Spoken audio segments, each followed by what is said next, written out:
یہاں سے اسلام آباد پہاڑی علاقوں سے واپس جا رہے تھے تو یہاں پہ اخروٹ کا درخت نظر آیا ہے، اور یہ دیکھیں ہمارے یہ اسلامی بھائی اخروٹ توڑنے کے لیے اوپر پہنچ گئے ہیں، اور یہ ابھی کچے ہیں اخروٹ، تو یہ جب پکیں گے تو اس کا جوبن ہی الگ ہوگا۔ لیکن ان کچے اخروٹوں کا مشاہدہ کرنے کے لیے ایک دو تڑوائے ہیں یہاں پر۔ یہ کچے اخروٹ کی جو ہے نا یہ اسکن ہے اوپر کی، اس کو لوگ دنداسے کے طور پر یوز کرتے ہیں، ٹوتھ برش کے طور پر یوز کرتے ہیں، تو جب یہ پکنا شروع ہو جاتا ہے تو ایسے پھٹنا شروع ہو جاتا ہے۔ شیخ، ایک تو یہ کچا بھی فائدہ مند ہے، یہ پوچھنا تھا کہ یہ پکا اخروٹ جو ہم نارملی کھاتے ہیں تو یہ اخروٹ کے کیا کیا فوائد ہیں؟ جو صاحب یہ اخروٹ توڑ رہے تھے یہ انہی کا درخت ہے۔ ماشاء اللہ، اخروٹ تو بہت پرانا پھل ہے، بہت پرانا پھل ہے، بزرگوں سے بھی ان کی نسبتیں کتابوں میں واقعات ملتے ہیں اخروٹ کے تعلق سے۔ اخروٹ کے فوائد تو ظاہر ہے کہ یہ کیا میوہ ہے، خشک میوہ، ڈرائی فروٹ، یہ تازہ کھایا نہیں جاتا، دیکھا نہیں کبھی، یہ ڈرائی فروٹ کی صورت میں ملتا ہی ہے۔ تو اخروٹ کا بھنا ہوا مغز، اندر جو چھلکا، یہ اخروٹ توڑیں گے نا تو اندر سے کچھ نکلتا ہے، بھیجے کی طرح نظر آتا ہے وہ شیپ اس کا، تو یہ تو جو بھی یہ توڑ کر اندر سے نکلتا ہے وہ مغز کہلاتا ہے۔ تو اخروٹ کا بھنا ہوا مغز سرد کھانسی کے لیے مفید ہے۔ اخروٹ کو چبا کر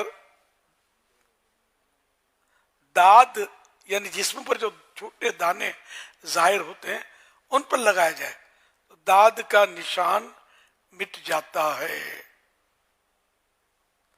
حوالہ کتاب المفردات صفحہ 68۔ خیر اور بھی بہت سارے فوائد اس کے مطلب ہوتے ہیں اخروٹ کے۔ اب کسی کو موافق آتا ہے، کسی کو نہیں آتا۔ مجھے اخروٹ موافق نہیں آتا تھا، خراش گلے میں ہو جانا وغیرہ، تو پھر یہ کہ میں نے اس کو بھگو کر کسی کے مشورے سے کہ وہ ڈرائی فروٹ کھانے کا طریقہ یہی ہے کہ اس کو کم از کم 6 گھنٹے بھگو دیا جائے۔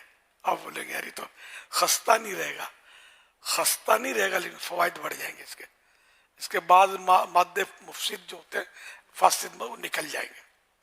تو یہ اخروٹ بھی مجھے موافق نہیں ہوتا تھا، تو میں نے الحمدللہ 12 اخروٹ بھگو کر کھایا ہے۔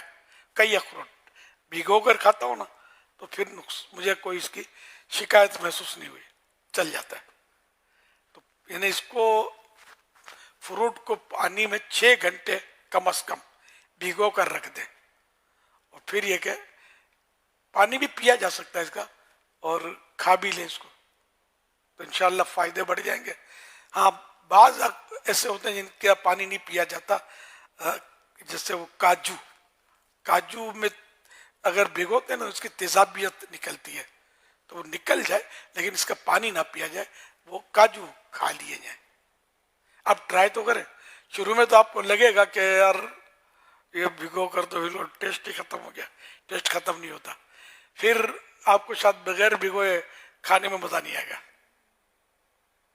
مگر یہ جو نمکین ہوتے ہیں پستے اور یہ نہ بھگو جائے، بلکہ یہ تو صحیح بات ہے کہ اگر کھانے ہی پستے تو وہ بغیر نمکین بغیر نمک کے بھی آتے ہیں، جو شربتوں میں ڈالے جاتے ہیں پستے، وہ کھائے جائیں، وہ بھگو کر بھی کھائیں گے تو نو پرابلم۔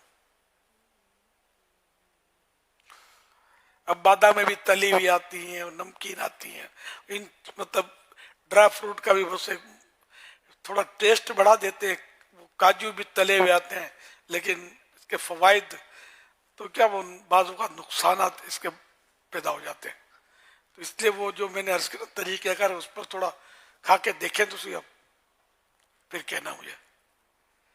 بعض وہ ڈرائی فروٹ جو آپ کو موافق نہیں ہوں گے انشاءاللہ بھگو کر کھائیں گے نا تو موافق آ جائیں گے۔